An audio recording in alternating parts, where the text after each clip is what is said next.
माइनाव आफादनि गाहाय आफादगिरि जों लोगोसे बे हाबाफारियाव बाहागो लानो हानाय जोंनि बाथौ सिबियारि गेदेमा नोंथांमोन आरो बे जथुम्माजों लोब्बा थानाय पानजाय आफादनि आं गोसो गोरबोनिफ्राय जासिबाय आं मिजिंथियो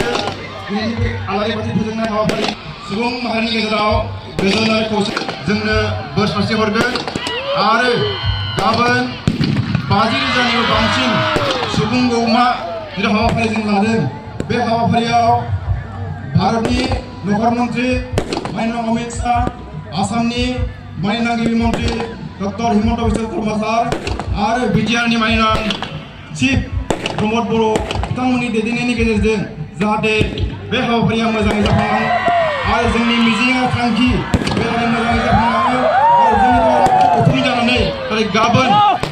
जोंनि हाबाफारिनि गेजेरजों गेदेमा आलासि बिथांमोननिफ्राय जों मोजां मोनसे मेसेज जों मोननो हायो जोंनि अमित शाहनि गेजेरजों डक्टर हिमन्त बिश्व शर्मा सारनि गेजेरजों प्रमद बर' बिथांमोननि गेजेरजों जों बाथौ धोरोम जौगानायनि फारसे मोजां मोनसे मेसेज मोननानै जोंनि गेजेरजों गोजोन खौसेथिखौ जों गायसननो हायो बे मिजिंजों दिनैनि बे आलारि बाथि फोजोंनाय हाबाफारिखौ आं जागायनानै बेखेवनाय जाबाय आरो बे हाबाफारियाव बाहागो लानो हानाय जोंनि आसामनि केबिनेट मन्त्रि इउजिउ ब्रह्म सार बिटिआरनि डेपुटि चिफ गबिन्द चन्द्र बसुमतारी सार आरो बिटिआरनि इएम डक्टर नीलेश स्वर्गयारी सार बिथांखौ गोसो गोरबोनिफ्राय साबायखर बावनानै आंनि बे सुंद' बिबुंथिखौ बेयाव फोजोबनाय जाबाय। लोगोसे साबायखर थाबाय लोगोनो मोसाखावरि बिथांमोनखौबो खावलायहरनाय जाबाय नोंथांमोनहा रेडि जानानै मोसानाय हाबाफारिखौ जागायनो हासिगोन।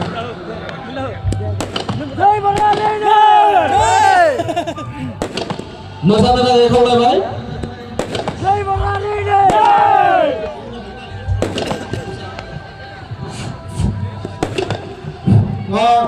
बे समाव जोंहा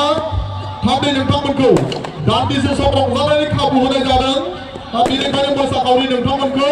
खाम सिफुं जथा सेरजा लानानै